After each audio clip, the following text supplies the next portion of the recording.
Very good morning बच्चों हम जो चैप्टर कर रहे थे एडमिशन ऑफ अ पार्टनर, उसके अंदर मैंने आपको बताया था कि न्यू पार्टनर की कैपिटल मिसिंग है और उसकी जगह बैलेंस शीट के नीचे क्या लिखा हुआ है, सी ब्रिंग्स प्रपोर्शनेट कैपिटल।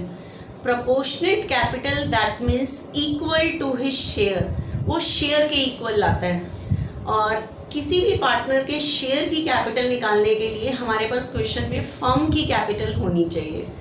तो फर्म की कैपिटल भी न्यू फर्म की कैपिटल, तो न्यू फर्म की कैपिटल हम कैसे निकालते हैं, पूरा कैपिटल अकाउंट बना लेते हैं। आगे ओल्ड पार्टनर की न्यू कैपिटल आ जाती है, उनके शेयर के बेस पे हम फर्म की कैपिटल निकाल लेते हैं, ठीक है। लेकिन कई बार कुछ और लैंग्वेज है तो उसमें भी आपको ध्यान से समझना है कि उसने क्या लिखा हुआ है। तो देखना, कुछ लैंग्वेज मैं बता रही हूँ उसके अकॉर्डिंग। अगर आपके पास लिखा हुआ है न्यू पार्टनर, मान लो सी है, C brings proportionate capital, proportionate capital that means equal to his share.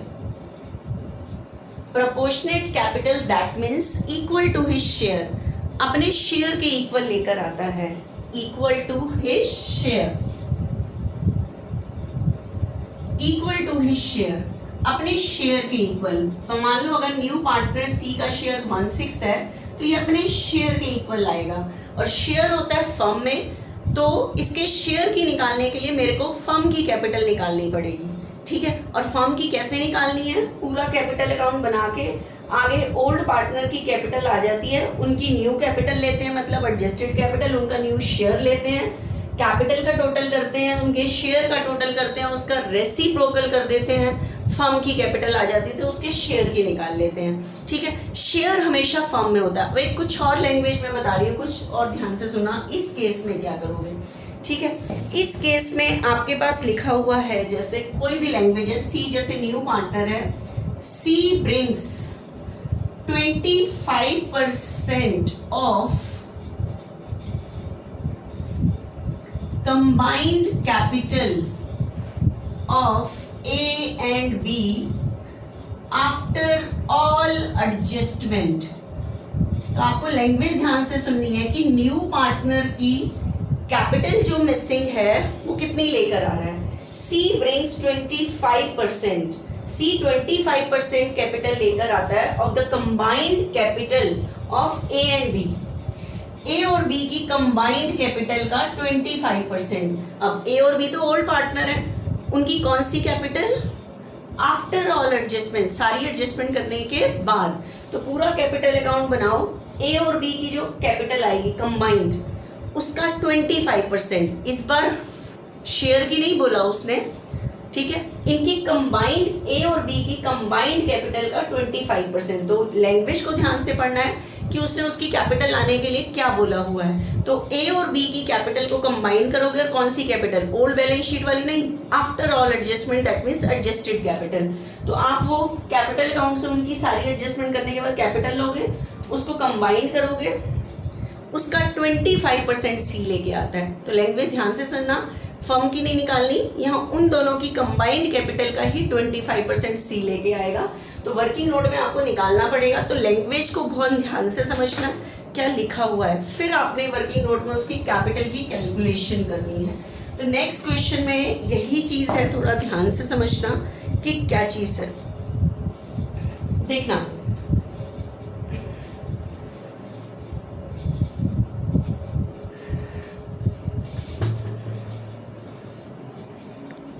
हमारे पास 76 इलस्ट्रेशन आ रही है बच्चे, ध्यान से समझना है। Jain and Gupta are partners sharing profit in the ratio of 3:2। Their balance sheet as at 31 March 2018 was as follows: cash 14,800, debtors पे provision भी बना हुआ है, stock, plant, building, motor vehicle सारी असेट्स हैं, creditors liability, BP liabilities, bank overdraft liability होती है, लेकिन ये बैंक का नेगेटिव बैलेंस है। लेकिन मेरे पास कैश है, तो आप कैश से भी एंट्री कर सकते हैं। अगर कैश से करेंगे तो कैश प्लस माइनस इसमें होगा, बैंक से करेंगे तो इसमें होगा, जैसे भी कर लेना। रिजर्व अनडिस्ट्रीब्यूटेड प्रॉफिट को शो करता है, जैन्स कैपिटल, गुप्ता कैपिटल, कोई ऐसी चीज़ नहीं है जो आपको पता ना हो। They agree to admit Mishra for 1/4 from 1 April 2018। Mishra को एडमिशन दिया है 1/4 शेयर के लिए, subject to the following terms. Mishra to bring capital, Mishra को कितनी कैपिटल लानी है? 1/4 of the total capital of Jain and Gupta. Jain और गुप्ता की टोटल कैपिटल का 1/4, लेकिन जैन और गुप्ता की कौन सी कैपिटल? आफ्टर ऑल एडजस्टमेंट, सारी एडजस्टमेंट करने के बाद। तो ये वाली कैपिटल नहीं, और नहीं, कैपिटल अकाउंट से जो निकल के आएगी एडजस्टेड कैपिटल, उसका 1/4 इंक्लूडिंग प्रीमियम। और क्या लेके आना है? प्रीमियम। ठीक है, अब इसको ध्यान से समझना क्या लैंग्वेज है। Building is under valued bye 25%। Building 25% से कम दिखाई हुई है, तो आपको 25% से बढ़ानी है। इस लैंग्वेज को अभी मैं बताती हूँ बोर्ड पे। Stock is over valued by 10%। Stock 10% से ज़्यादा दिखाया हुआ है। ठीक है। Provision for bad debts on debtors be raise मतलब इंक्रीज। प्रोविज़न बढ़कर 1000 हो गया है, 2 लिखा हुआ है इसलिए बढ़कर इतना हो गया है। A provision be made 14,800 for outstanding legal charges.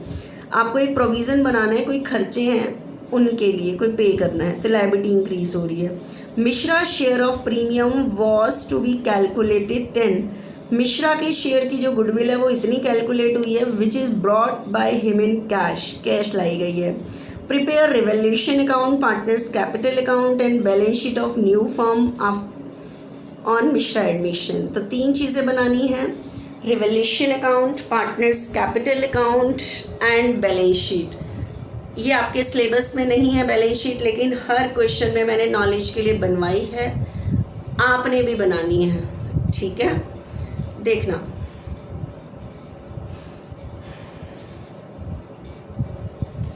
Yes, some start करने से पहले थोड़ा सा ध्यान से सुनना।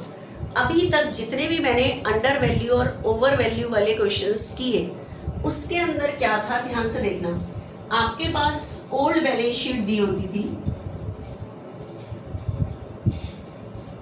ओल्ड बैलेंस शीट में जैसे फर्नीचर होता था, फर्नीचर 1 लाख का है। फर्नीचर कितने का है? 1 लाख का है। ठीक है, आपको वह कहता था वो furniture is over valued bye ₹5,000। Over value means ज़्यादा, फर्नीचर ज़्यादा हो नहीं गया। ओवर वैल्यू और अंडर वैल्यू वाली लैंग्वेज होती है बैलेंस शीट में लिखे होने से। दैट मीन्स फर्नीचर की वैल्यू 5,000 से ज़्यादा दिखाई हुई है। ओवर वैल्यू मतलब ज़्यादा दिखाई हुई है ये, तो आप 5,000 से कम कर देते थे। ठीक है, 5,000 ज़्यादा दिखाई हुई है, इसका मतलब इसकी एग्जैक्ट वैल्यू 95 है, ये 5,000 दिखाई है, तो हम 5,000 से कम कर देते थे। अभी तक यहाँ पे अमाउंट होती थी तो मुझे कभी भी दिक्कत नहीं आई। अब मेरी बात को ध्यान से सुनना। आपको अब पहली बार यहाँ पे परसेंटेज नजर आई है, ऐसे आपको पहली बार यहाँ पे परसेंटेज नजर आई है। ठीक है, अब furniture is over valued bye 20%। Furniture 20% से ज़्यादा दिखाया हुआ है। 20% से ज़्यादा दिखाया हुआ तो आप क्या करोगे? आप कहोगे कि मैम 1 लाख का 20% 20,000 से ज़्यादा दिखाई है, हम 20,000 से कम कर देंगे। No, this is the wrong. अब क्यों रॉन्ग? ध्यान से समझना, ध्यान से समझना क्यों रॉन्ग। अब एक चीज मेरी बात को ध्यान से सुनना। आपको पता है एक फर्नीचर है, फर्नीचर मेरे पास 1 लाख का है और फर्नीचर की जो एक्चुअल वैल्यू है ये 100% वैल्यू है, जो बिल्कुल सही वैल्यू है 1 लाख 100% वैल्यू। ठीक है, अब ध्यान से सुनना, ये जो फर्नीचर है इसको मैंने 20% से डिक्रीज किया। 20%, ध्यान से सुनना, जो 20% डिक्रीज किया ये 100% वैल्यू पे, तो 1 लाख का 20% 20,000।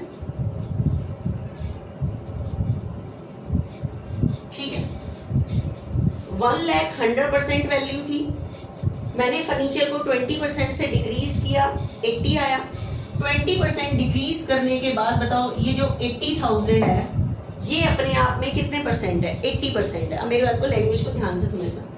अगर मैं आपको फर्नीचर अंदर 80,000 से दिखाऊं, ठीक है, अब ये फर्नीचर 80,000 से दिखाया हुआ है ये वाला, और आपको पता है ये अपनी एक्चुअल वैल्यू से 20% कम है, ठीक है। अब बताना, अगर आपके पास यहाँ पे लैंग्वेज है furniture is under valued bye 20%, ध्यान से सुनना। आपको पता है ये जो फर्नीचर है ये मैंने वैल्यू दिखाई हुई है 100% वैल्यू 1,00,000 थी, 20% कम किया 80,000 ही 80% वैल्यू है।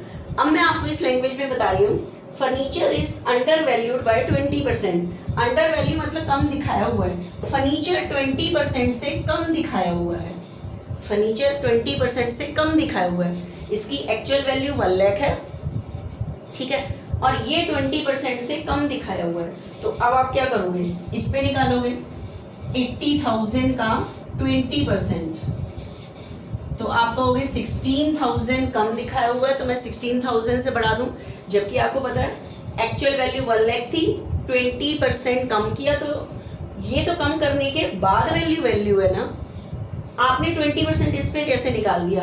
80,000 तो 20% लेस करने के बाद वाली वैल्यू थी, ठीक है। तो देखो इसके अकॉर्डिंग आ रहा है 16, जबकि आपको पता है 80 दिखाया हुआ है, एक्चुअल वैल्यू 1,00,000 है, तो कितने से कम दिखाया हुआ है? 20 से। तो मुझे 20 से बढ़ाना है, कितने से बढ़ाना है? 20 से बढ़ाना है, जबकि अगर मेरे पास ये चीज नहीं है तो अगर आप 20% तो सीधा इसमें निकालोगे तो गलत है। तो अंडर वैल्यू और ओवर वैल्यू लैंग्वेज में ध्यान से समझना कैसे करोगे। अब लैंग्वेज को ध्यान से सुनना, इसको सही चीज को निकालने के लिए आपके पास जो लैंग्वेज है furniture is under valued bye 20%, furniture 20% से कम दिखाई हुई है, 20% से कम दिखाई हुई है, इसका मतलब ये जो अंदर वैल्यू दिखाई हुई है ये अपने आप में कितने परसेंट है? 80% है। तो आप इसकी 100% वैल्यू निकालो। 100% वैल्यू कैसे निकालोगे? रेसिप्रोकल करके। ये 80% है ना, 100% निकालने के लिए 100/80 कर दो। ये 80% पे 80 है तो 100% पे कितने हो गए? तो 100/80, तो देखो कितनी आ गई? 1,00,000। तो दिखाई 80 हुई है और इसकी 100% वैल्यू 1,00,000 है, तो आपका 20 निकल के आएगा कि आपको 20 से बढ़ानी है, ठीक है। तो परसेंटेज वाली में आप पहले 100% वैल्यू निकाल लो कि दिखाई इतनी हुई है और इसकी एक्चुअल वैल्यू इतनी है, तो अब आपको पता लग जाएगा कि 20 से कम दिखाई है। देखो 20 से 20% तब निकल के आएगा जब आप 100% वैल्यू निकालोगे, तब दिक्कत नहीं आएगी, ठीक है। तो नेक्स्ट जो मैं क्वेश्चन करा रही हूँ उसके अंदर यही चीज है, तो डायरेक्ट उस पे मत निकाल लेना, क्योंकि जो बैलेंस शीट के अंदर वैल्यू दिखाई हुई है वो 100% वैल्यू नहीं है। लैंग्वेज के अकॉर्डिंग आपको देखना पड़ेगा कि कितना कम दिखाया हुआ है, कितना ज्यादा। अभी तक क्यों नहीं पता लगा होता था? अमाउंट दी होती थी 5,000 से कम दिखाई हुई है तो हम 5,000 से बढ़ा देते थे। पहली बार लैंग्वेज में परसेंटेज आई है तो उसके अकॉर्डिंग करना है। तो अब मुझे सबसे पहले बनाना है रिवैल्यूएशन अकाउंट। तो देखना, फर्स्ट रिवैल्यूएशन अकाउंट।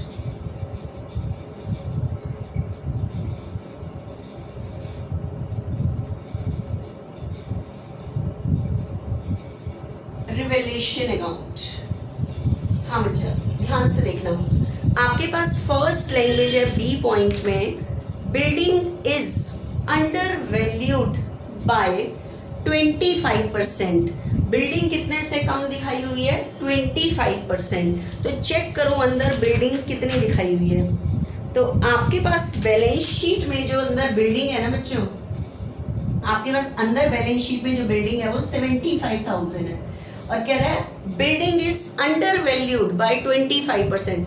बिल्डिंग 25% से कम दिखाई हुई है, मतलब अंदर जो ये दिखाई हुई है इसका मतलब ये अपने आप में 75% है, क्योंकि कह रहा है 25% कम दिखाई हुई है तो 75% है, तो इसकी 100% वैल्यू निकालो।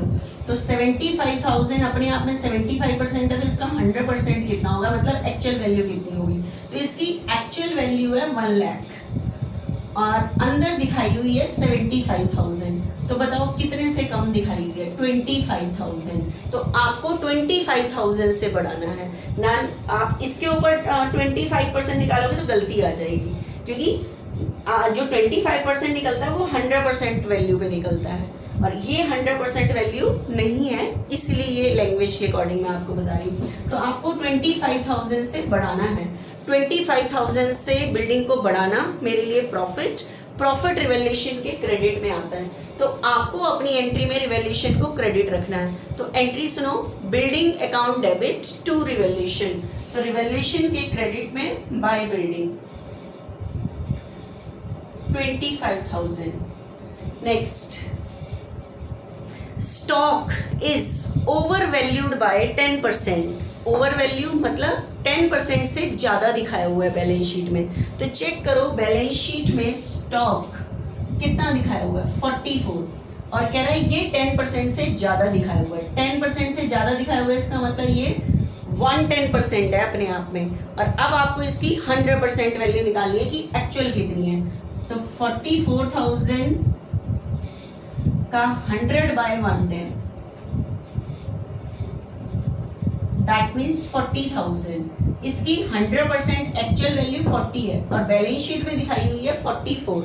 तो 4,000 से ज़्यादा दिखाई हुई है, और 4,000 निकलना था इसके ऊपर 10%, और जबकि मेरे पास ये अंदर वैल्यू थी 110, तो मैं इस पे कैसे 10% निकालती तो गलती आ जाती। ठीक है, 100% वैल्यू में निकाल के देखो, 40 का 10% 4,000 ही आएगा। ठीक है, तो है वैल्यू 100%, एक्चुअल वैल्यू 40 और दिखाई 44 हुई है। तो 4,000 से ज़्यादा दिखाई हुई है।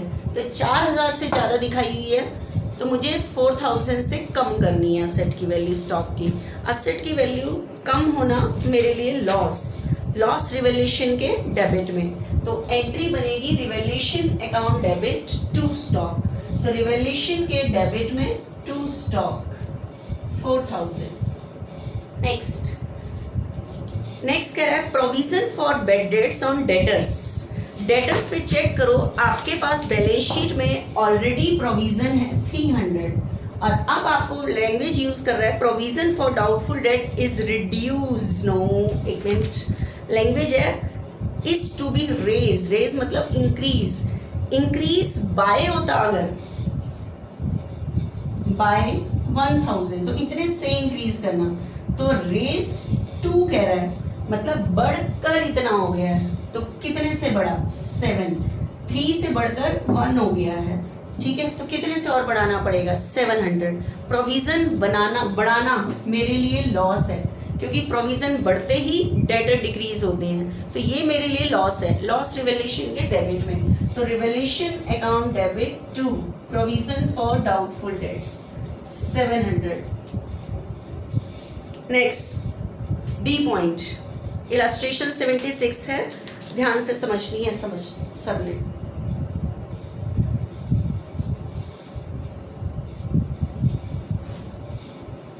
नेक्स्ट है बच्चा, ए प्रोविजन बी मेड। आपको एक प्रोविजन बनाना है 14,800 का फॉर आउटस्टैंडिंग लीगल चार्जेस। कोई हमने कानूनी खर्चों की पेमेंट करनी है, हमारी कोई लायबिलिटी इंक्रीज हो रही है, उसके लिए प्रोविजन बनाना है। तो लायबिलिटी इंक्रीज होना मेरे लिए लॉस रिवैल्यूएशन के डेबिट में। तो आपको अपनी एंट्री में रिवैल्यूएशन को डेबिट रखना है। तो एंट्री होगी revaluation account debit to provision for outstanding legal charges. तो रिवैल्यूएशन के डेबिट में to provision for outstanding legal charges 14,800। उसके बाद उसने गुडविल कितनी लानी है वो लिखा हुआ है, बस इस अकाउंट को क्लोज करो।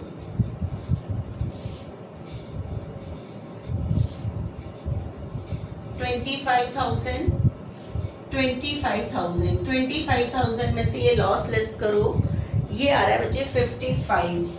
तो बताओ इस प्रॉफिट पे राइट किसका है? ओल्ड पार्टनर का, ओल्ड रेशियो में। तो to profit transfer to partners capital account, और पार्टनर्स के नाम क्या है? Jain and Gupta. Old ratio है 3:2। ठीक है, to Jain and Gupta 3:2, that mean 32, 22। ये बांट दिया। सेकेंड नंबर पे बनेगा partners capital account.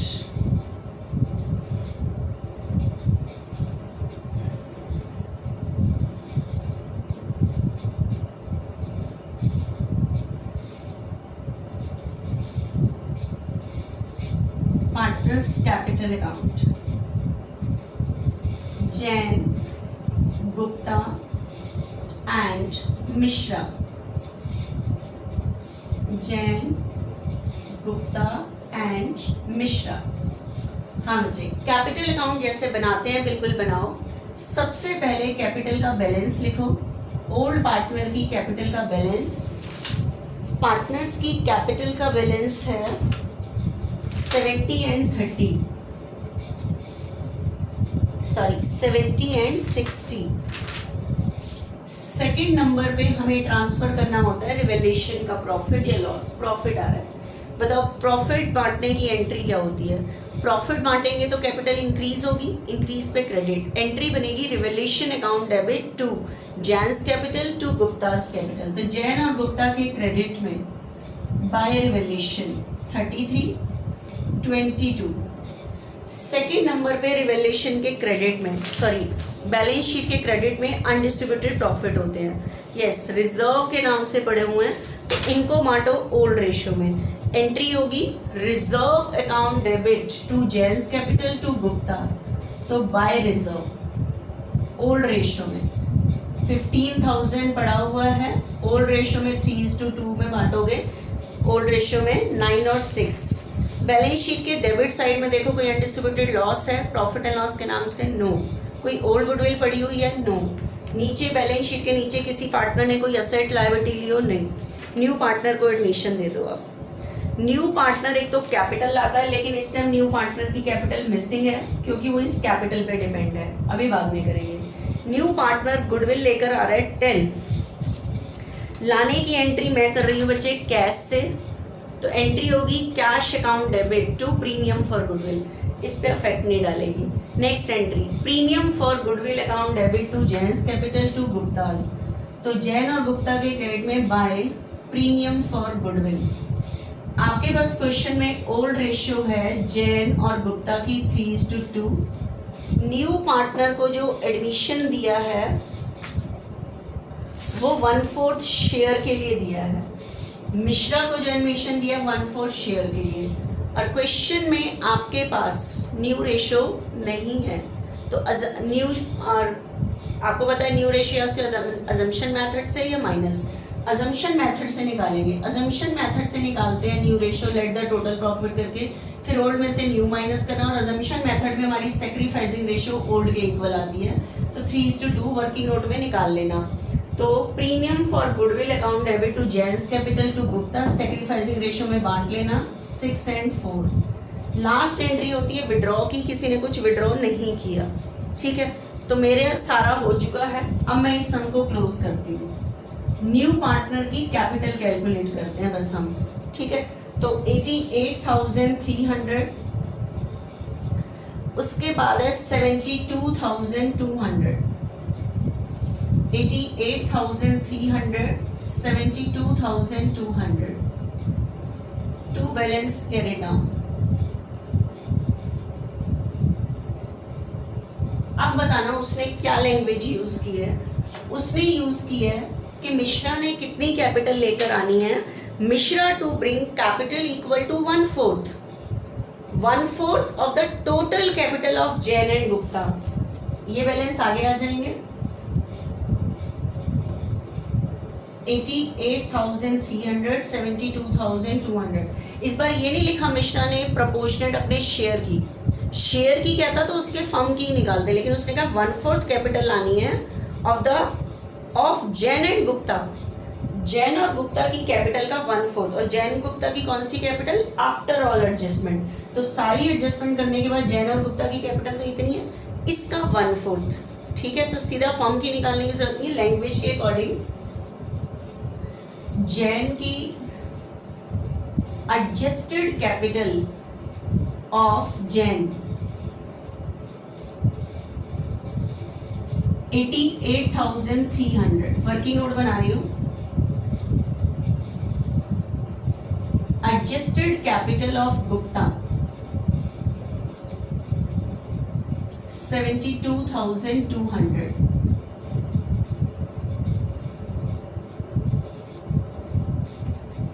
Total capital of Jain and Gupta, ठीक है, उसने कहा 1/4 of total capital of Jain और गुप्ता। तो जैन और गुप्ता की टोटल कैपिटल इतनी है, इसमें से आप मिश्रा की निकालो। मिश्राज कैपिटल 1,60,000, जैन और गुप्ता की जो कंबाइंड कैपिटल है 1,60,500 का कितना 1/4।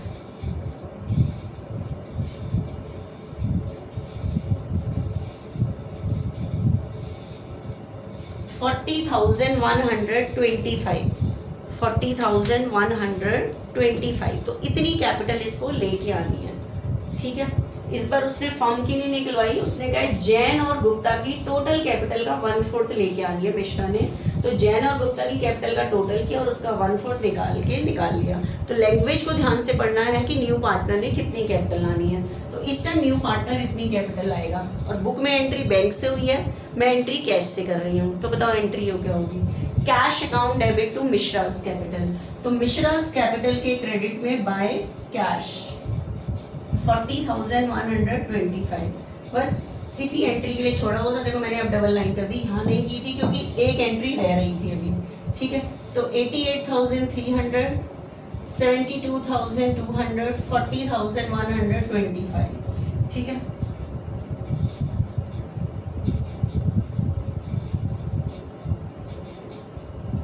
Balance to balance carry down.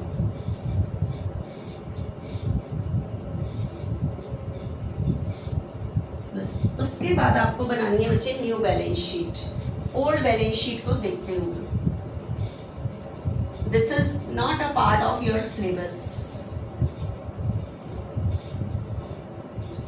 Balance sheet as at 1 April 2018। Yes, old balance sheet को देखते हुए बनानी है आपने ये बैलेंस शीट, ठीक है।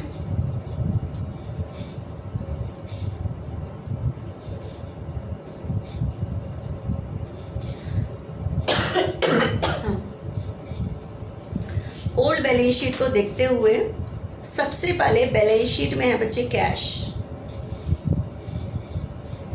कैश आपके पास 14,800 है। आपको पता है कैश के लिए मैंने बोला था न्यू पार्टनर की एंट्री मैंने कैश से ही की है। एक तो वो गुडविल कैश लेकर आया है 10 प्लस कैपिटल भी कैश लाया है। विड्रॉ किसी ने कुछ किया नहीं है, तो 64,925 बुक में उसने ये चीज बैंक में प्लस माइनस की है, उसके अकॉर्डिंग है, ठीक है। उसके बाद डेटर्स आपके पास थे 20,500 लेस प्रोविजन 3 था, बढ़कर 1,000 हो गया था, 7 से बढ़ाया था, देखो 19,500। उसके बाद है बच्चे स्टॉक 44, ठीक है, 4 से आपने कम किया था तो कितना रह गया 40। उसके बाद है बच्चे बिल्डिंग, ठीक है, नहीं स्टॉक के बाद बच्चे है प्लांट की वैल्यू में कोई चेंज नहीं है, एज इट इज 40। उसके बाद है बिल्डिंग 25% मतलब 25,000 से आपने बढ़ाया था, अंदर 75 था, 25% से कम दिखाया हुआ था, हमने 25,000 से बढ़ाया था, तो ये 1 लाख हो जाएगा। जितने से बढ़ाया है बढ़ा के लिख दो अमाउंट, ठीक है। मोटर व्हीकल में कोई चेंज नहीं है, एज इट इज, ठीक है, 20,000। उसके बाद क्रेडिटर्स में भी कोई चेंज नहीं है, as it is. Old balance sheet को देखते हुए बनाना बस 49। बीपी हमारे पास 3,000 है, इसमें भी कोई चेंज नहीं है। नेक्स्ट बैंक ओवरड्राफ्ट, आपको पता है बैंक ओवरड्राफ्ट, इसको मैंने टच ही नहीं किया, बुक में उसने एंट्री बैंक से की है, तो बैंक ओवरड्राफ्ट बैंक का माइनस बैलेंस होता है। 10,000 कैश आया होगा, कैपिटल आई थी, उसके अकॉर्डिंग बैंक का बैलेंस यहाँ प्लस में चला गया होगा, वो देख लेना। मैंने बैंक को टच ही नहीं किया क्योंकि मैंने अपनी एंट्री कैश से किया, तो मैंने कैश में प्लस माइनस किया है, ठीक है। मैं बैंक ओवरड्राफ्ट को एज इट इज लिख रही हूँ। नेक्स्ट चीज़ है रिजर्व। रिजर्व डिस्ट्रीब्यूट हो चुका है, खत्म। सबसे लास्ट में हम न्यू पार्टनर की कैपिटल का बैलेंस लिखते हैं, लेकिन बाहर के रिवैल्यूएशन में चेक करते हैं सारी असेट और लायबिलिटी हमने लिख ली है नहीं। बिल्डिंग हो गया, स्टॉक हो गया, प्रोविजन को भी कर लिया। Provision for outstanding legal charges, ये हमारी लायबिलिटी बढ़ी थी। Provision for outstanding legal charges, ये हमारी लायबिलिटी बढ़ी थी जो पहले से नहीं थी, 14,800।